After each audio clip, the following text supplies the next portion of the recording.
This is chaff and Freebird, but no, Shanice wasn't involved. This type of money cannot be spent without demonstrating the possibility of further earnings. Even if this is fantastic for Nvidia, the chickens are coming home to roost since the company's market capitalization will fall short of its proper level if revenue does not start to flow to the bottom line of these businesses, who are spending $26 billion every quarter. Spending this amount of money will result in penalties for all of these other businesses. Every year, we spend $200 billion on electricity, $100 billion on chips, and $100 billion on all these other things. Where are all these new and fancy things that we're supposed to see? Our current expenditure is $750 billion. You can replicate someone's voice, but that's all we've seen so far. This is on the order of a nationwide transfer payment. You know, it doesn't all fit together yet. The general, let's just get there now, but I have some data I'm going to dig up on it. To what extent is the current stock market boom due to the AI bubble? These AI stocks, particularly Nvidia, are responsible for a large portion of the surge. I'm not sure if the market is up, or perhaps it is up somewhat if you remove the AI stocks. These, I don't know, top 5 or top 7 tech stocks account for a significant portion of the rise. Is that a bubble? That seems a bit excessive to me. Personally, I believe that the AI wave is real. The challenge, in my opinion, is whether the amount of money being invested in cloud service infrastructure is sustainable. The construction of these new cloud service centers, or cloud infrastructure data centers, based on GPUs rather than CPUs is now costing billions of dollars. And I believe the question of whether that is sustainable is a good one. The high cost of the chips is, in my opinion, one of the issues at hand.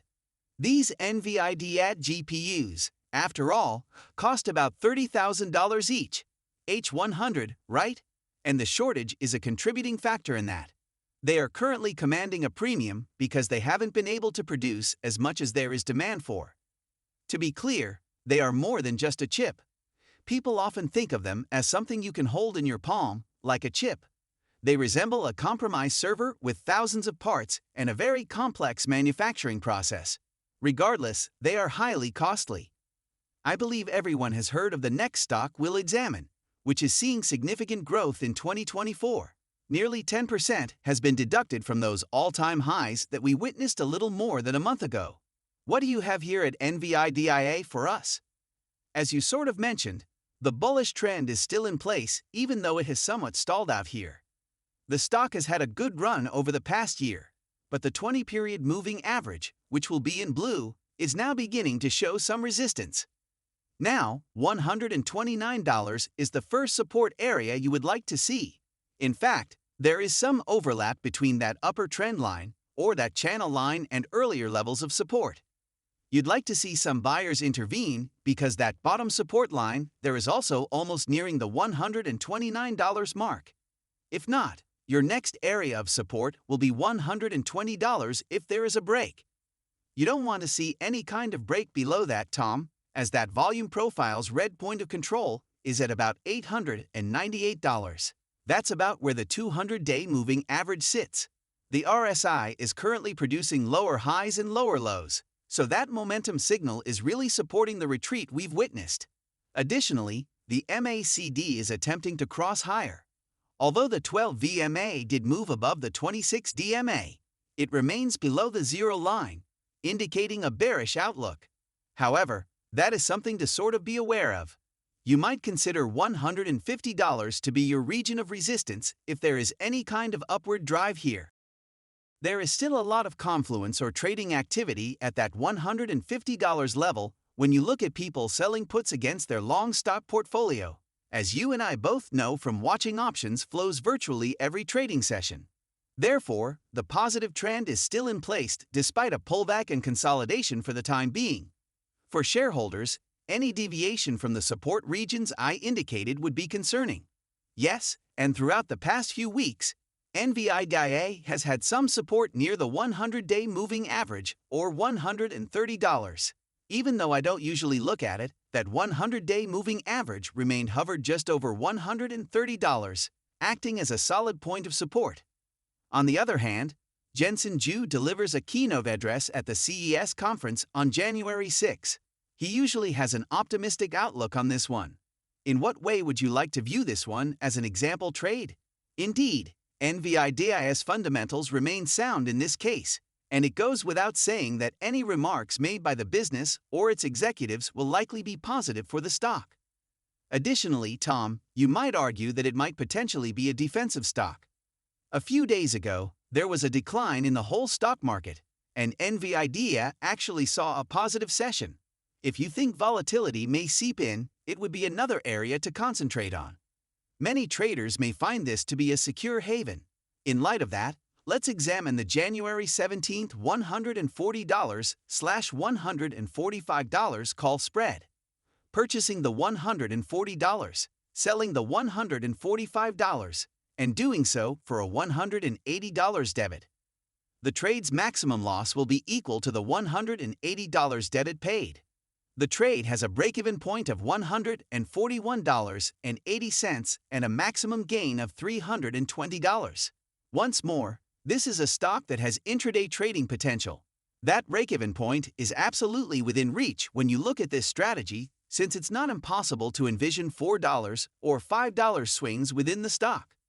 Another trade that is flexible is the option to take the trade off before it expires if it does work out for you.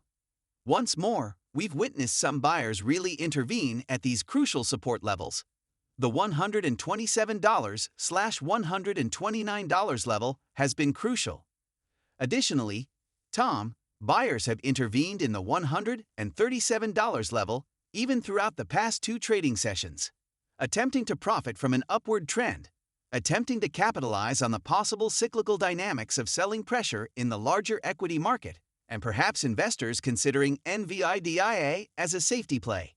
This could be a trade, an example trade, that could benefit from that if that turns out to be the case. Yes, Kevin, that break-even point of $141.80 is just roughly 4% higher than the share price right now. However, the call vertical you are purchasing is out of the money to the upside. This one will take you roughly 2.5 weeks. The risk, as you said, is $1.80, right, on this kind of trade, the debit that you pay on it. When you look at risk-reward setups like this, however, the payout is quite significant. If it surpasses $145 at expiration, you can earn $320. Yes, precisely. You're looking at a risk-reward ratio of roughly 2 to 2.5 to 1.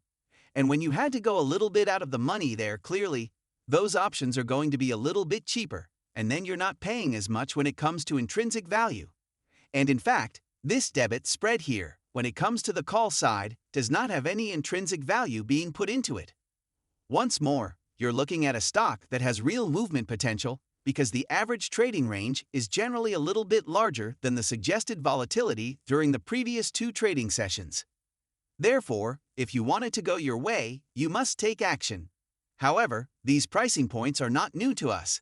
The stock is capable of reaching the $140, $145 level. Additionally, you are also managing risk in the event of any kind of breakdown. You don't now have open downside risk because it is risk-defined. And when you look at that risk-reward ratio, again, roughly 2 to 1, it appears to be a trade that many long call or even long put holders prefer to see when looking at debit spreads. Yes, and by selling the $145, you're countering the bullish portion of this trade, the $140 long that you purchased. By lowering the initial risk to enter it, you're earning more than $210 on those upside calls against your long $140. Additionally, it decreases your break-even point on this one. Okay. If you require any other changes, please let me know.